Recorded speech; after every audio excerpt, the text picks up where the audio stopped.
Good morning, good afternoon, good evening, folks. Michael Zuber, one rental at a time. And I had not planned to create many more reaction videos. It doesn't really feel like the thing that I want to do on my channel, but I've been sent a particular video uh, dozens of times as of this morning, and actually another couple of dozen this morning. And Happy, you may hear making some noise in the background.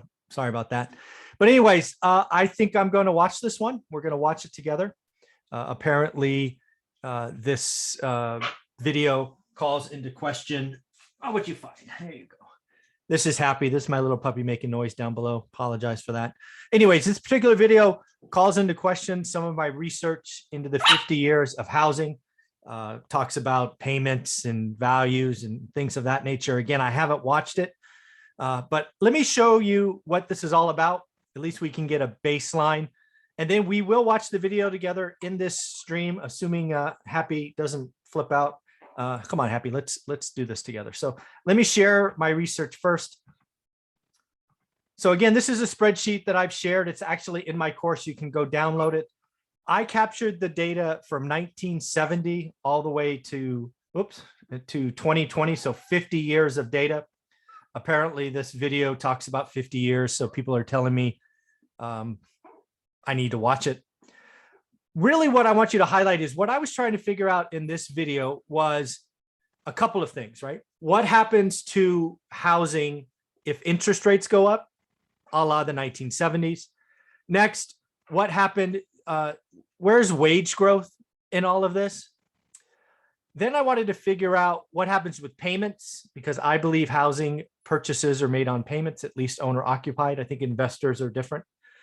And then I also wanted to look at down payments. I believe that down payments are a potentially big factor.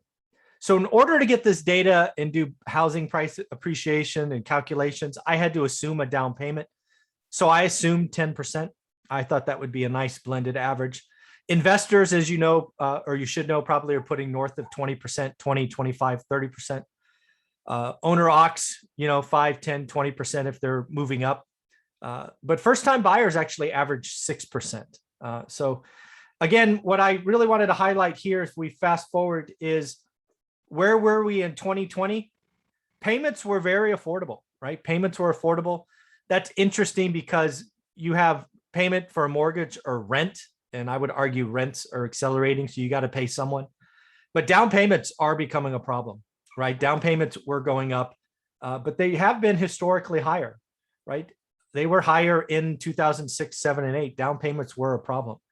And payments, if you go back, you can see payments of a percent of growth were much more of a problem in the early 80s. So again, this is the 50 years of data. I've put the data out there. I also cite my sources. So if you wanted to look at this, there are the sources. I've done highs and lows and averages. So again, this is the 50 years of spreadsheet I was trying to figure out. I understand that this video talks about 50 years, so I thought I would share it. So without further ado, let's start watching this video together and kind of see what happens. I'm actually a little nervous, so we'll see. Oops. Oh, I need to click that first. Share sound. Okay, cool. Share. All right, so here we go. Mortgage rates crash the housing market. So let's see. Now is a fantastic time to buy a home. Mortgage rates are at record lows, and that means that you, as a potential home buyer or real estate investor, should buy today and lock in these low rates for the next 30 years. Buy today, and don't think about the fact that we're in a big housing bubble. Don't think about the fact that home prices are at all-time highs relative to inflation during a recession. These things are not important.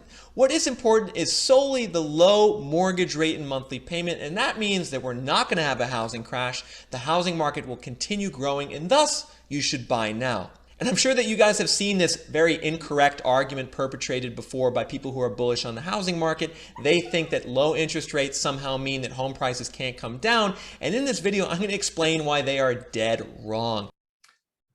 Wow, lots of stuff there. Let me see, should I stop sharing?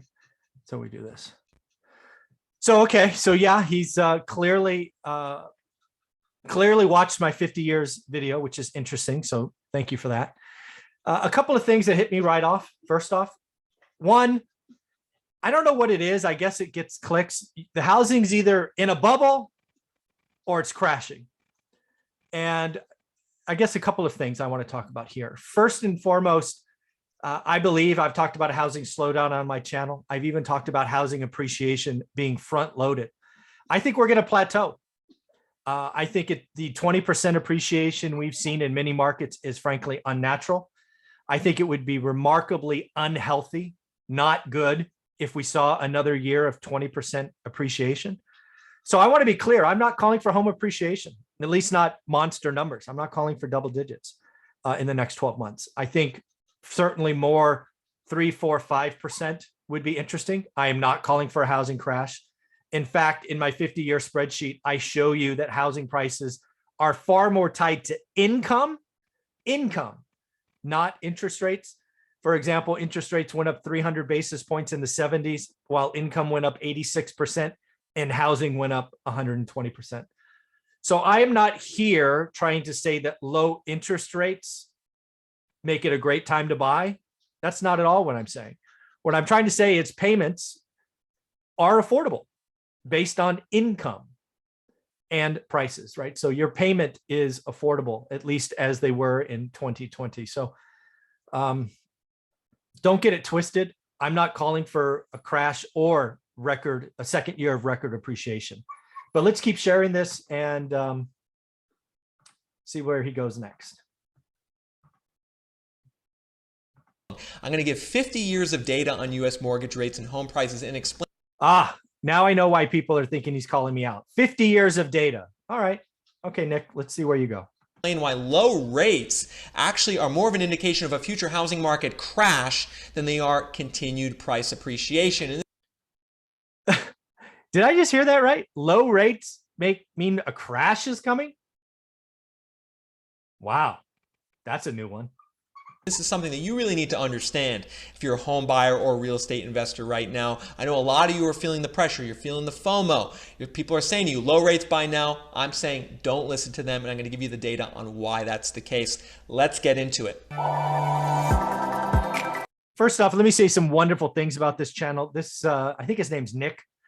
He puts out amazing charts, amazing data. I want this to be a positive experience. I don't want to be here trashing him or his channel. I think he does amazing stuff.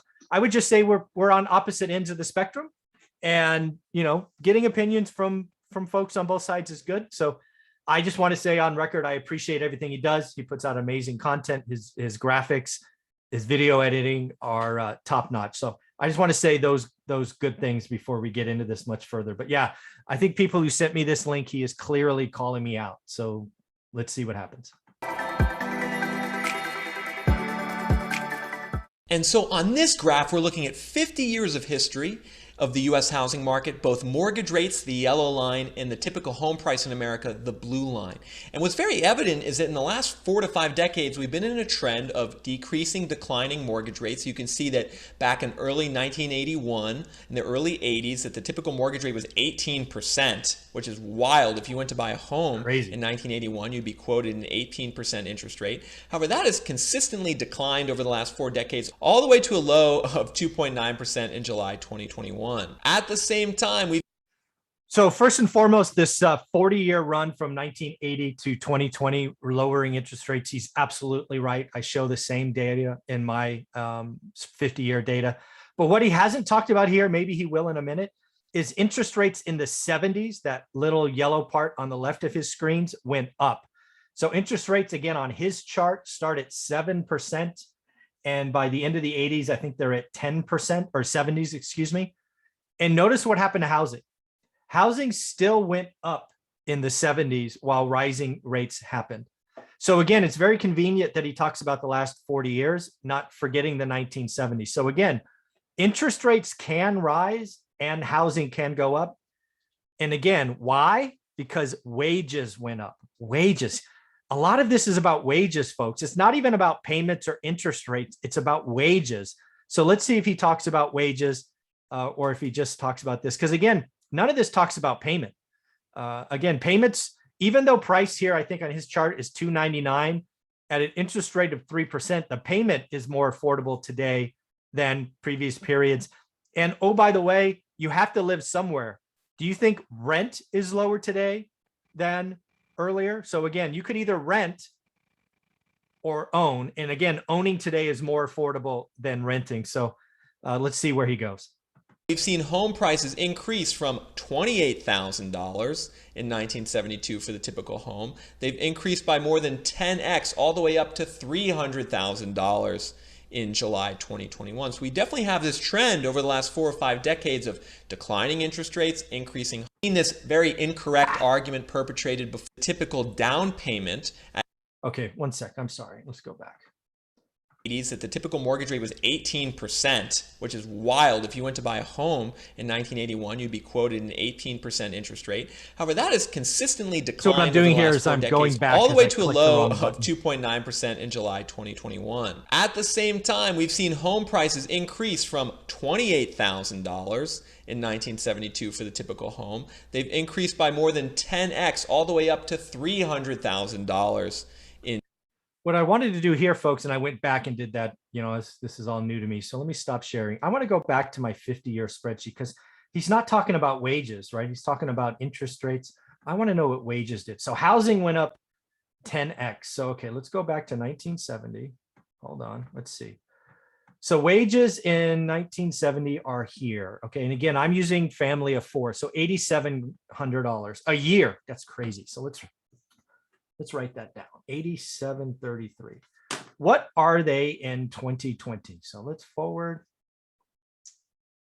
Let's keep going. Okay, we're almost there. 78,500.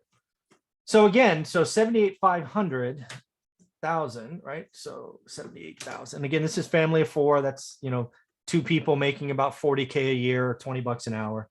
So let's do the math on that. It's about 9x, I think. So let's see. So 78,500 divided by, what was the number? 8733. Yeah, 9x, 8.988. So what we have here, so let me stop sharing. So again, what's happening here, at least so far, this could change, but so far, Nick is missing what I consider the most important thing in this, and that is income. Yes, housing went up from, I think he said 28K to 300. Fine, 10x, but incomes went up 9x. And again, you have to remember that real estate is a borrowed business. Nobody is paying cash, or very few people pay for cash. So again, it looks scary. It looks, oh my God. But again, incomes went up 9x while housing went up 10x. Again, lots of people miss this. And at least so far, Nick has missed this as well. So let's go back and keep going. In July 2021. So we definitely have this trend over the last 4 or 5 decades of declining interest rates, increasing home prices, and this trend has caused a dramatic change in the cost of buying and owning a home. So we can see on this graph, the blue line is the typical down payment at 10% to purchase a home, while the yellow line is the typical annual. So again, folks, I think it's clear you're right. The people that sent me this link and says he's calling me out, you're absolutely right. Again, 10%, that was in my spreadsheet. So you're absolutely right. Thank you for sending this to me. A couple of things, right? I use 10% because I talk to real estate investors a lot. But a couple of quick things about first-time home buyers. A very quick Google search says this about first-time home buyers. First and foremost, the average first-time home buyer puts down 6%, not 10. Second, the first-time home buyer market, they're about 31% of all transactions. And then third, the average first-time home buyer is 33 years of age. So this is what we are talking about with first-time home buyers. So again, the down payment, 330 grand, yes, but remember the first-time home buyers put down 6%. Also realize there are 0 down loans for VA, 3% down loan conventional, and 3.5% for FHA. So there are loan programs that help you. You don't have to put, and again, many first-time buyers do not put down 10%. I use 10% in my chart because I talk to investors. What he's doing here is talking about first-time home buyers. It's a totally different market, but let's see where he goes with this. Mortgage payment. And so what we're seeing is that back in the early to mid 80s, the mortgage payment, the annual mortgage payment was higher than the down payment. Oh, did you notice he's no longer talking about 50 years? He's in the 80s. That was pretty sneaky. Oh, I don't know what happened. Let's see. How sneaky is that? Suddenly the 70s have gone away. He's no longer talking about 50 years. He's talking about 40 years. So I don't know. I have the data. So let's go look. Let's look what happened to payment in the 70s. Let's see. So wage growth monthly. So yeah, it's not that bad. So payment in the 70s, about 20 some odd percent. Actually, down payments were really good in the 70s. That's funny. He missed this conveniently. Down payments were best in the 70s for 50 years. It's funny how he snuck this in. All of a sudden we were looking at the 80s. That was convenient. Again, payments and part of growth in the 80s, not affordable, folks. Again, I've told you many times, as rates were going up, housing was not affordable in the 80s, which is interesting. So I wonder if he did that on purpose. That kind of feels a little sneaky to me, but let's see where he goes. All right, let's go back. This is kind of fun. All right. And then the annual mortgage payment and the down payment kind of came close to each other. But in today's era, the down payment is way higher. We're up to $30,000 now for the typical down payment, assuming 10% for what the heck does down payment percentage and mortgage payment have to do with each other? Those two graphs mean nothing to each other. He is missing income. Income, folks, income. Down payment and mortgage payment charts are interesting, but they are not related. They are just simply not related. Because again, it's about incomes. One of these lines needs to be income. And again, why is that important? Because again, as I shared, this is funny how he misses this. Look at what happens to income. Incomes are going up right here. Yes, Happy, I know. Again, Happy's asking you, he's talking to you saying, guys, you missed income. He's asking to hit thumbs up. This reaction video is pretty choppy so far, but again, this is just my raw view of it. So again, what happens with income? So again, in the 80s, because he's suddenly not talking about the 70s anymore, it's only 40 years, incomes are going up. Incomes go up the whole time. They're not negative. I think they were negative in the late 2000s. Yeah, they go negative again. Incomes are the problem. Incomes. Live below your means, get on the property ladder. It is about incomes and wage growth. So pretty funny that he misses this. I don't know why you would have those two lines on the same chart, but I guess it makes for pretty charts. All right, let's keep going. A U.S. home purchase, whereas the annual mortgage payment is $16,000. And you can see that this annual mortgage payment has stayed fairly stable at around $16,000. It was 18. Oh, that's funny. So the mortgage payment stays stable, which means it's a good idea. But what happens to rent? Does he have rent in here? Rent's increasing. So is he telling you just to keep renting and giving away more of your money? This is screaming housing is affordable, and housing is affordable than other periods. It's funny that he says this because he doesn't have rent. He doesn't have income. He doesn't have rent. I'm confused. 18,000 in 06, 07 during the last bubble, and it was actually around 12,000 in the 80s and 90s. So kind of amazing to think that today your monthly payment on your mortgage is roughly the same as it was 40 years ago. Okay, listen to that. Your monthly mortgage payment is the same as 40 years ago. I want to ask you, is rent the same as 40 years ago? And if you have fixed rate 30-year debt, are you not in a better position? This is why my channel is about investors, not owner occupants. A lot of my discussions are about investors and how to make a high yield. And if you can borrow at 4 and earn 8, 9, 10, this is about being an investor. This is actually kind of funny. But your upfront payment on the down payment is way, way higher. And this is the thing that we really need to think about in terms of the U.S. housing market over the. Okay, so the down payment is way, way higher, but let's look at it as a percentage, right? So again, 10% down, 300K house is 30 grand, but you got to remember, now you make 80 grand a year as a family, not 8 grand. So what I try to show you here, and again, it's in the 50-year spreadsheet, is he's right. Down payments are a problem, but they were a much bigger problem in the last crash at 40%. Do you see that here? Down payments, row 13. Down payments getting up to 40, 43, 41%, 06, 07, 08. Let's see where they are now. Oh, they're getting up there, right? So again, it's far more to do about incomes than payments. It definitely down payments are becoming a problem, right? But they're 37, 34%. It's about incomes. Incomes are going up, right? That's what I keep telling folks. Incomes are going up.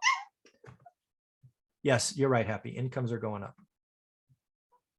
The last couple decades is that the costs of home ownership are now being pushed more to the front end, on the upfront purchase, on the down payment. That's where really a lot of the costs are, and the monthly mortgage payment has stayed stable as a result of those declining.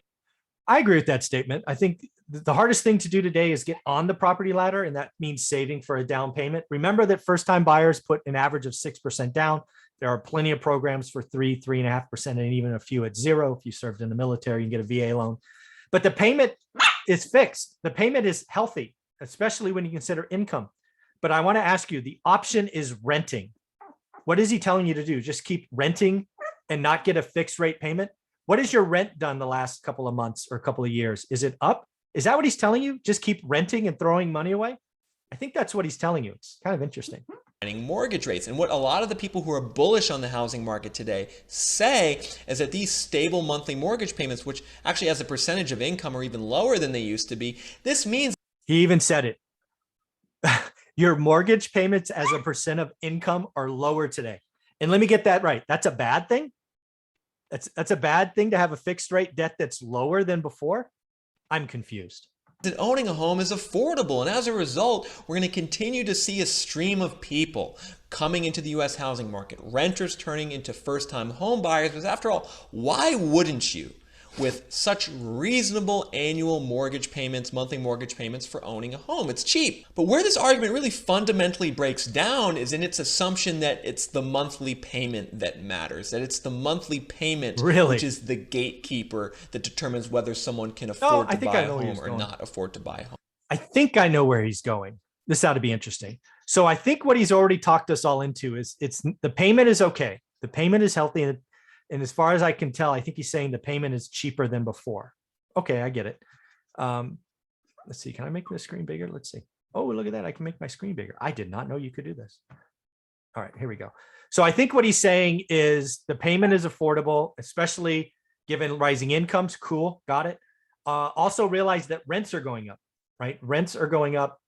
So you need to work hard. But I think the picture he's trying to paint is the down payment is going to become a gatekeeper.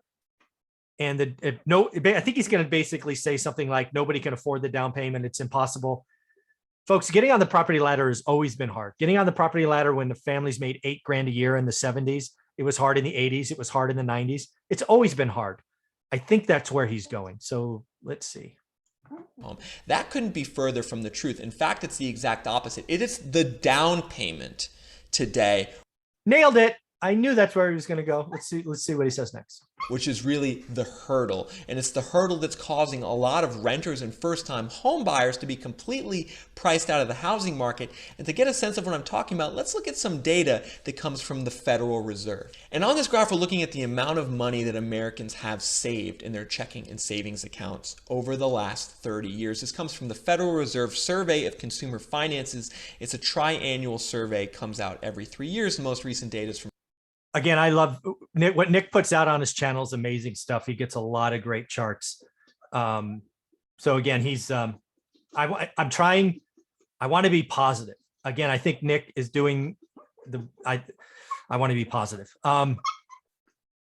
Yeah, I just love that what the data that he pulls together and puts out there. Again, when I look at this chart, what I see is something I've always talked about. It is critical to get on the property ladder. Get on the property ladder when you can, get a good deal, get a great deal, house hack, room hack. Basically, home ownership is a good thing. This is actually cash. This is checking and savings account.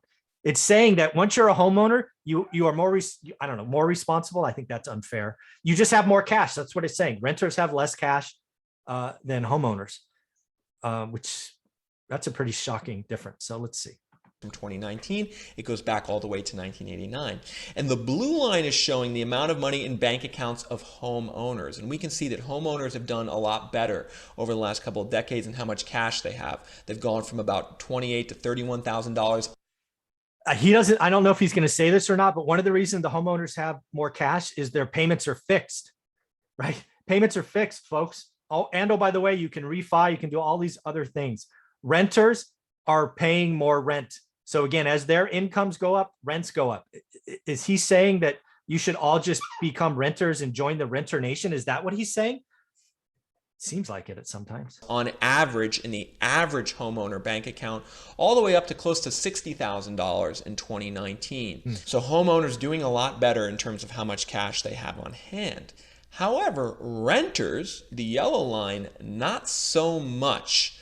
Renters are actually worse off today than they were 30 years ago in the amount of.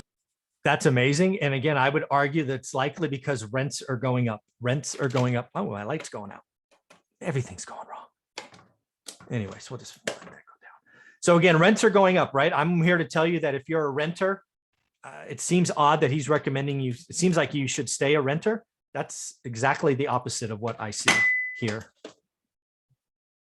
Of cash that the average renter had in their bank account. Back in 1989, the average renter had $14,700 in their bank account. In 2019, that was $13,000. So in nominal terms, renters in America today have less money saved up than they did 30 years ago. Wow. And that's nominal terms. If you were to adjust for inflation or compare to what home prices are. I got to tell you, that data from Nick is, that's shocking. And I'm sure it's true. I'm not saying I think that's amazing that renters in 89 had more cash than renters today. Those are nominal terms, not even inflation. Again, what is this telling me? It's telling me that people need to work to get on the property ladder.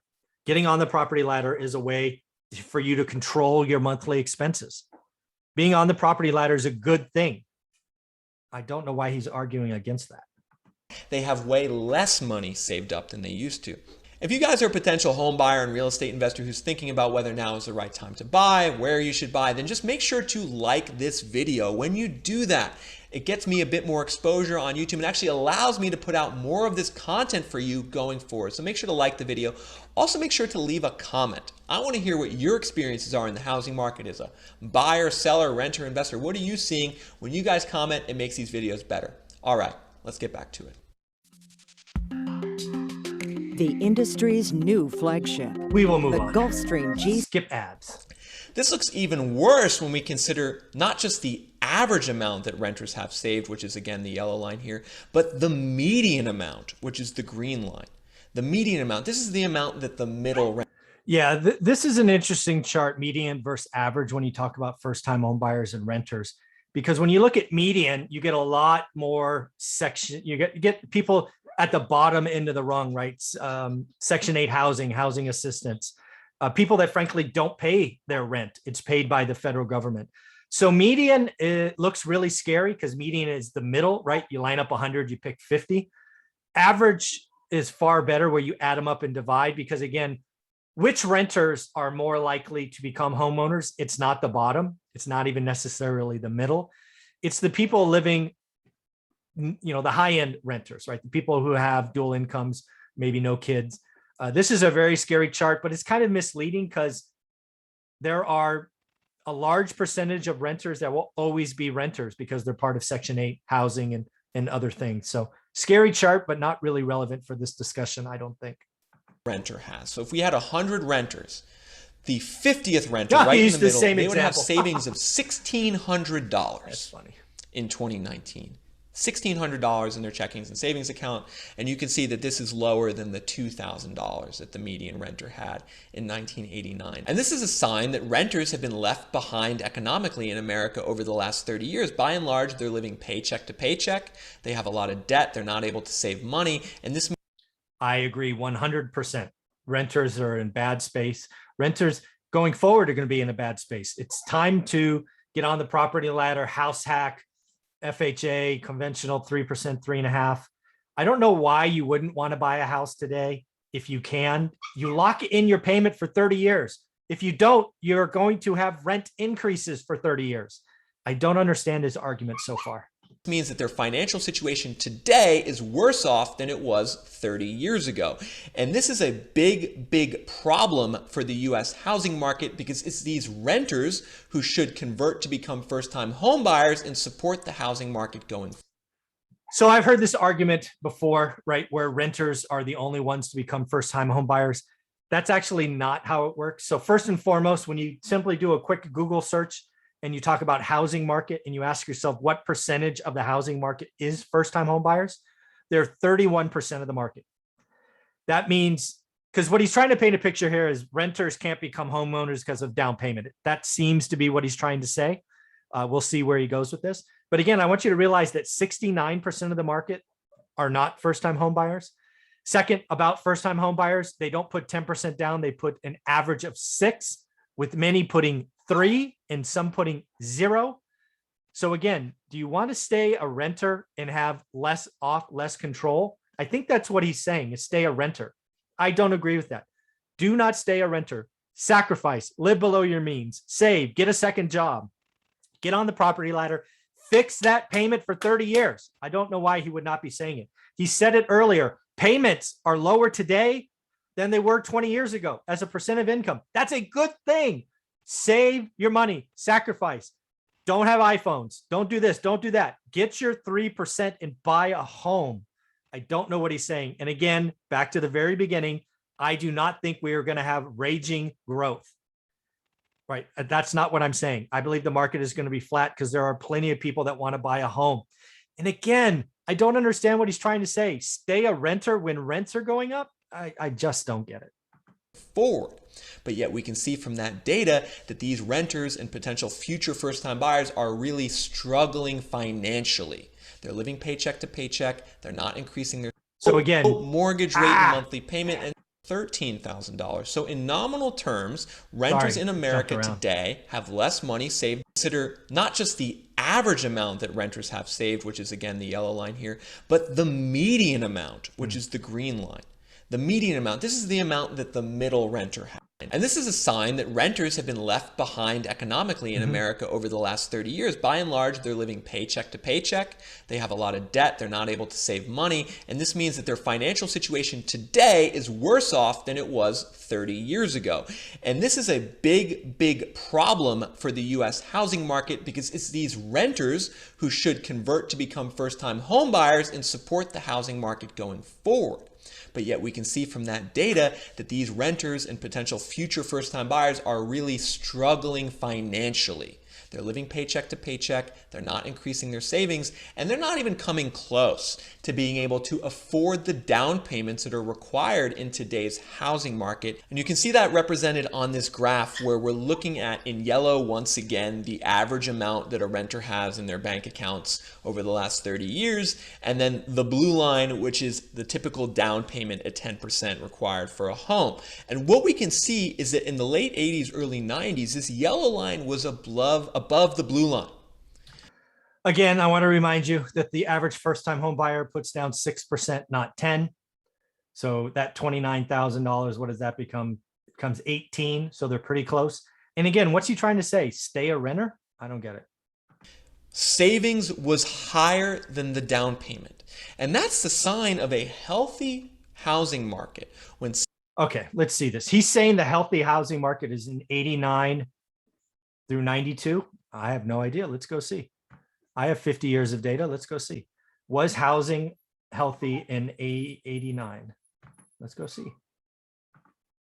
Okay, so I got to get my big picture out of the way. Let's go to 89. Let's see.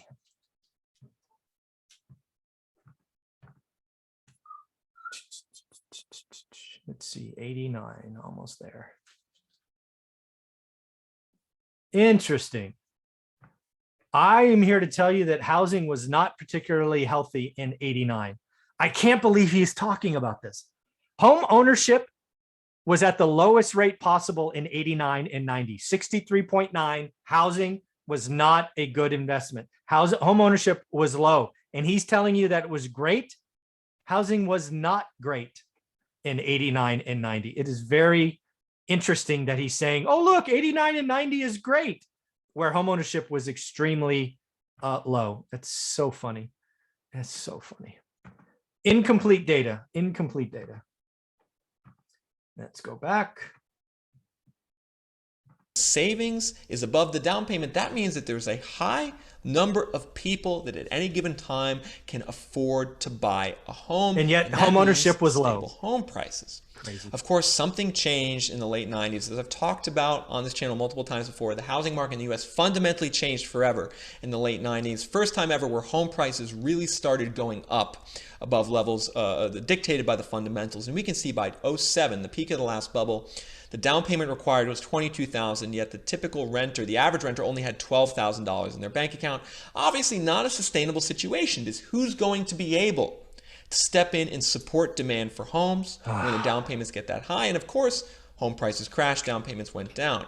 And unfortunately now in 2021, we are in a very similar situation we were in 07, where the down payment required is just way above what the average renter has in their bank account. And this is a reality that people who are bullish on the housing market, they are trying their hardest to ignore this reality.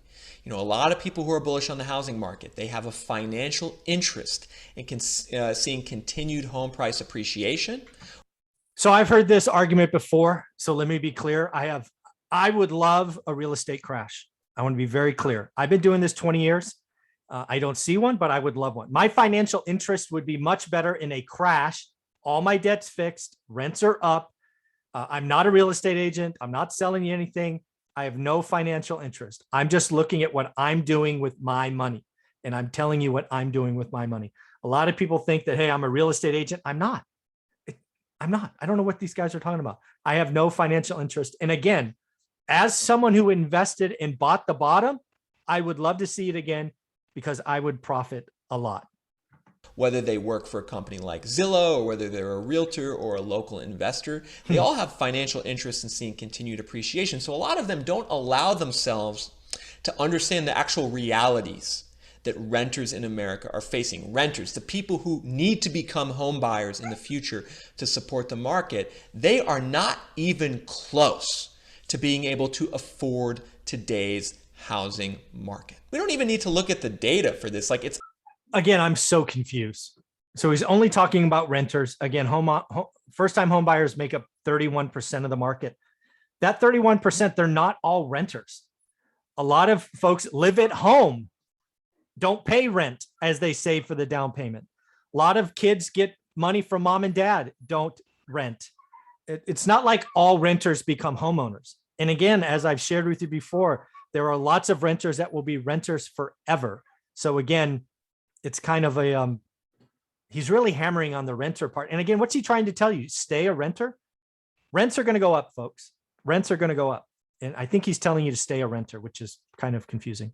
It's obvious, right? If you were to ask any renter in most markets, oh, how do you feel about buying a home right now? The answer is no, I don't feel good. I feel priced out of the market. I feel like I'm going to wait until prices decline. And we can actually see this in housing surveys. Every month, Fannie Mae comes out with a monthly housing survey where they ask Americans, what are your thoughts on the housing market? Is it a good time to buy? Is it a bad time to buy? And this survey is showing that an overwhelming number of Americans think that it is a bad time to buy a home right now. You can see that outlined on this graph where the blue line is showing the percentage of Americans that think it's a good time to buy. The red line showing the percentage of Americans that think it's a bad time to buy, and the green bars are showing the difference between the two. And you can see that historically over the last 10, 11 years, Americans are traditionally very bullish on the housing market. Americans generally think it's a good time to buy a home. They generally think that up until about I would love to see this because again, he's very selective with his dates and all his charts. He doesn't go back 40 years or 50 years again on this. I would love to see this over 50 years. Shoot, I would love to see this from 2000. He starts at 2010. If he's going to make a prediction like this, show me what happened before the crash, right? Did housing suddenly change? Again, he's very selective with his years. You got to be very careful. a couple months ago, when all of a sudden now a majority of Americans think it's a bad time to buy. Through August, 63% say it's a bad time compared to 32% that say it's a good time. So you can see for the first time in history now of this survey, these bars are in the negative. More people think it's a bad time to buy than a good time to buy. So that's super interesting, right? A record percentage of people think it's a bad time to buy a home. We've never had so many people so negative on the U.S. housing market. Yet mortgage. Wait a second.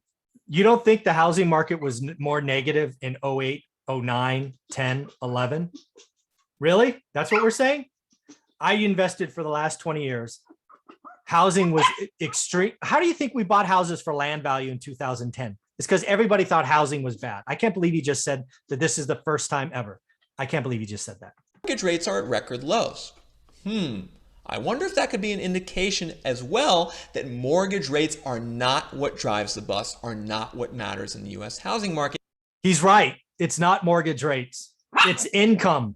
It's income, which he has not talked about one time. Incomes went up 9x from 70s. And notice how he hasn't talked about 50 years anymore, which I think is kind of interesting. And when you combine this data from the Fannie Mae Housing Survey with the realities of how much money that renters have saved up, the data from the Federal Reserve Consumer Finance Survey, it becomes very obvious that it's the price in the down payment which dictates the fundamental feeling and demand for homes in America. It is not price and down payment. It is income and monthly payment. Because again, the down payment is interesting, but it's the payment because you have to live somewhere. It's not like when you buy a home, you're not coming off the street. You're likely renting or living with mom and dad.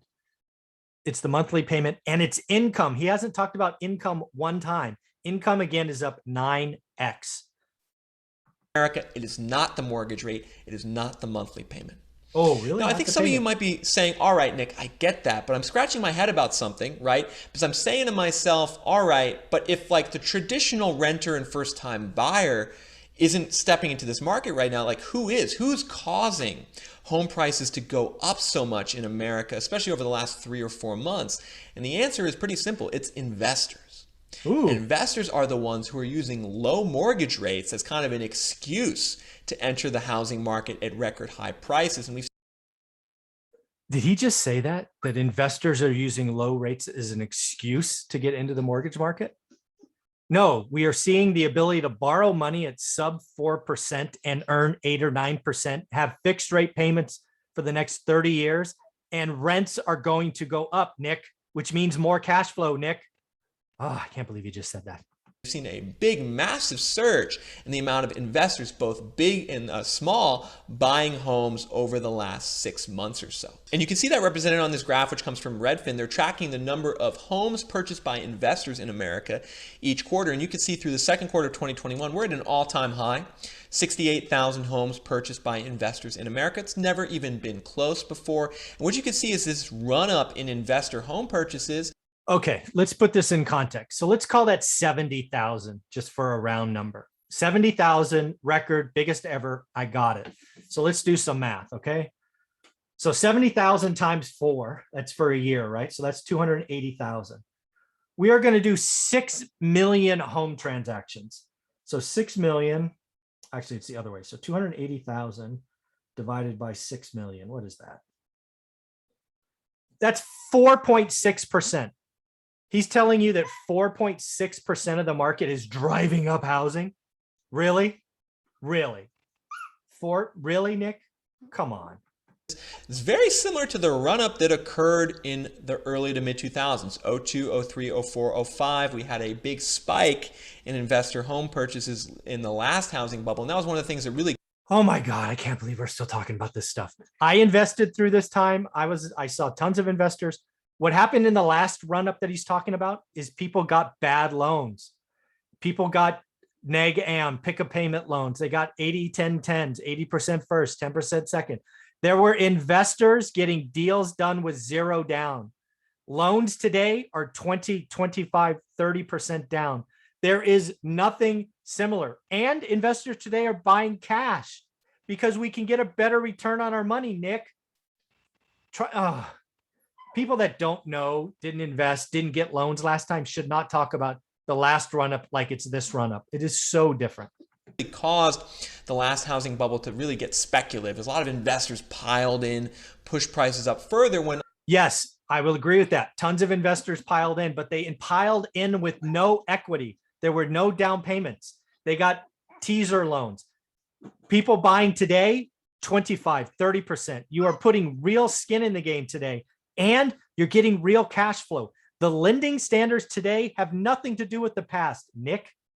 A lot of regular Americans all of a sudden were priced out. Of course, when the housing bubble burst, the amount of investors buying homes collapsed. can see that this investor home buying comes in all shapes and sizes. And this is a graph that comes from the CoreLogic Investor Home Buying Report, and it shows the percentage of investor purchases that come from small investors in green, mid-sized investors in orange, and then large investors in blue. And we can see that small investors, those who own fewer than 10 homes, mom and pop investors like many of you watching this channel, they are a majority of the investor home purchases in America. Okay. I'm confused. I've watched a few of Nick's videos here. And wasn't he just telling us a few minutes ago that mom and pop investors, or a few videos ago, excuse me, that mom and pop investors were selling and getting out of Dodge, and they're going to be the reason they're selling is they're going to have a housing crash? Didn't Nick do that like 5 videos ago, that first, like, mom and pop investors are going to cause the crash? But here he's saying mom and pop investors are causing the bubble. Nick, which one is it? Do you think mom and pops are creating a bubble, or do you think it's going to create a crash? Because what they're doing is they're getting cash flow. They're getting borrowing money at 3 or 4%, and they're earning 8, 9, 10, Nick. That's why they're doing this. It's kind of funny that you missed that. Over 50% of those investor purchases come from small-time mom and pop investors, and that's primarily who's driving investor demand. At the other end of the spectrum, you can see that large investors, those who own more than 100 homes, only represent about 10 to 15% of all investor purchases. So it's these investor purchases, primarily coming from small-time mom and pop investors, which are stimulating the housing market right now. The typical renter first-time buyer is priced out. In steps the investor. Maybe they have 100, 200. Man, I don't know what to say with that statement. Again, mom and pop investors are driving the market higher. It's because they're getting real cash flow. This is not speculation of '06. And again, I ask, what do you want to own? Do you want to have a 30-year fixed rate debt at 3% while rents increase?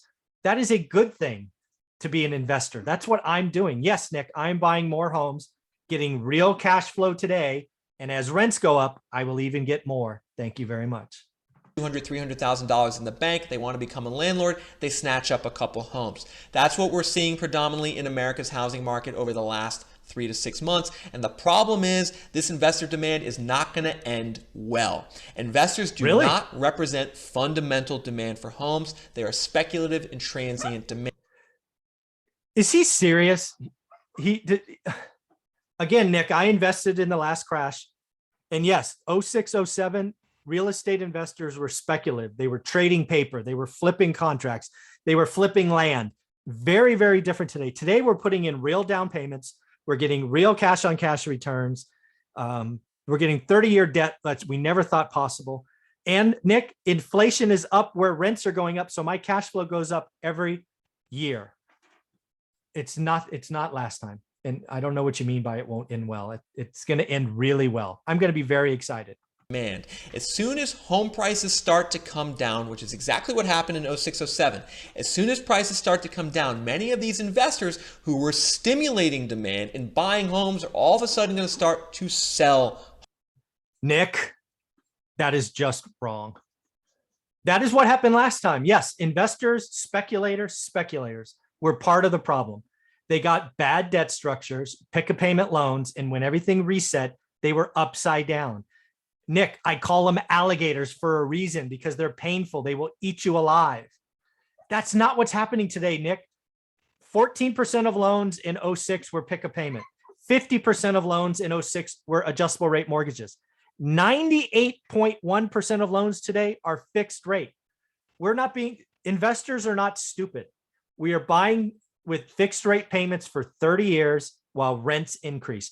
And again, residential loans do not, if properties go down 5, 10%, it doesn't matter. You don't have to sell. And Nick, one last thing. What happened to rents in the last crash?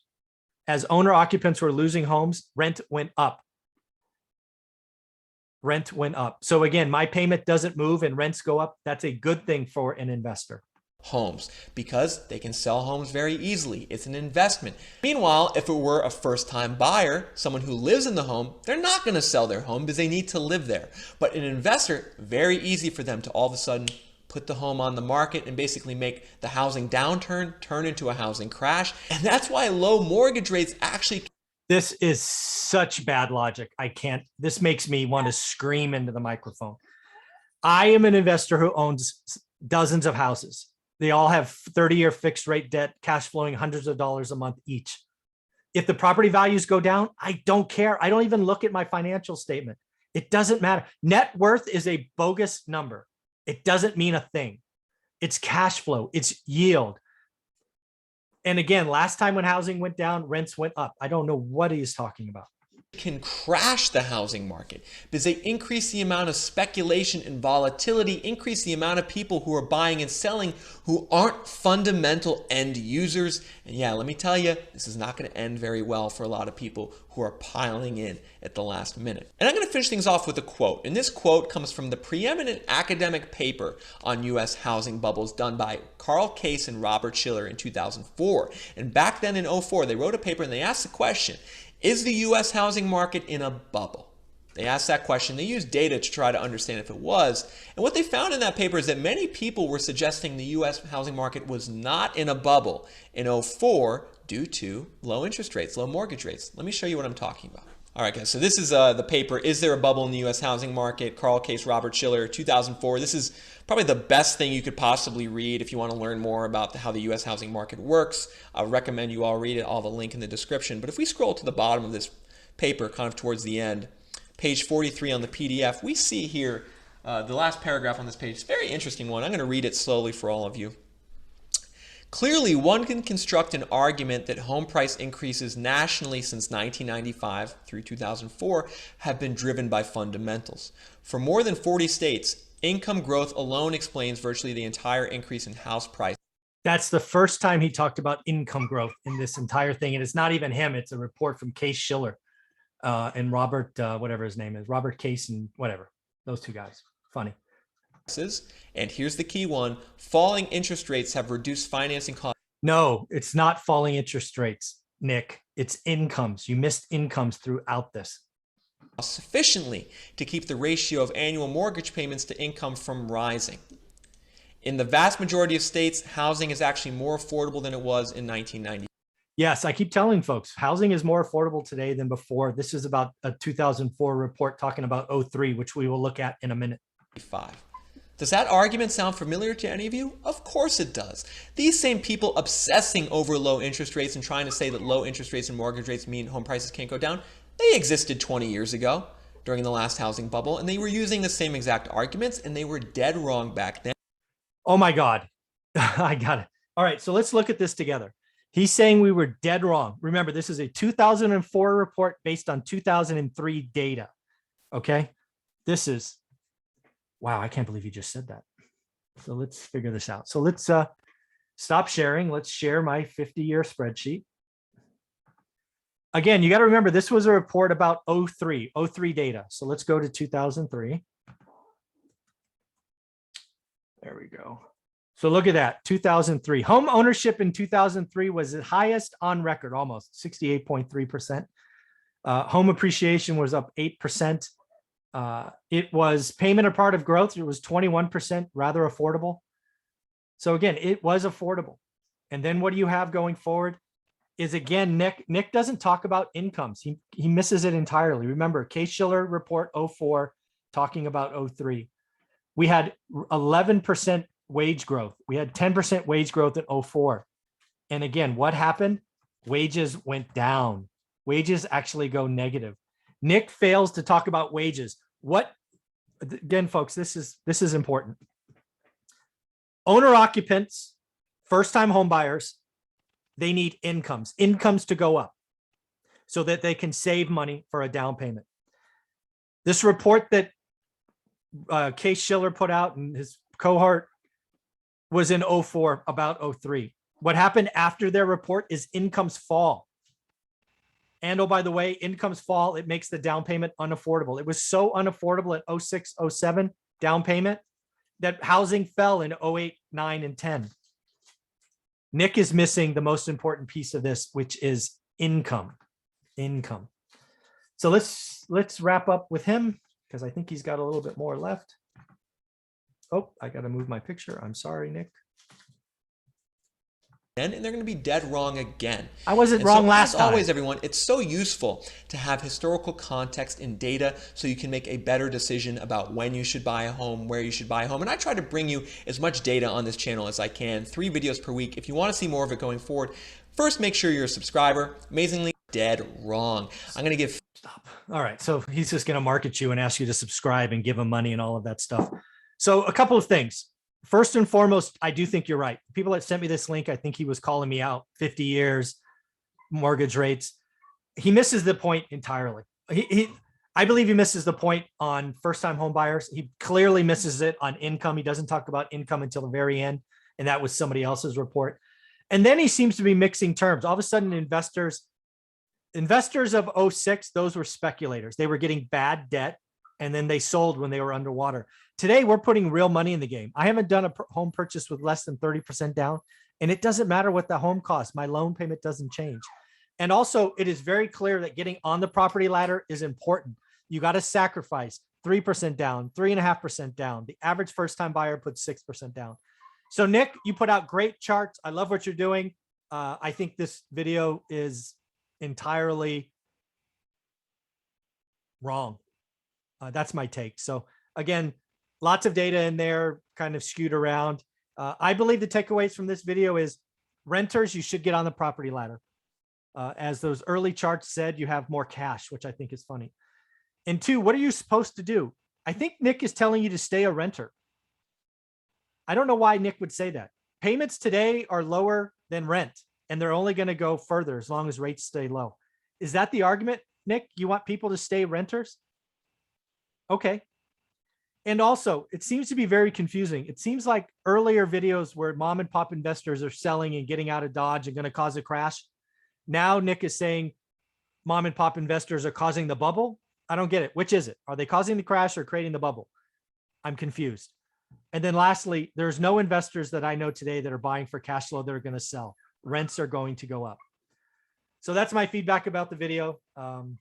Yeah.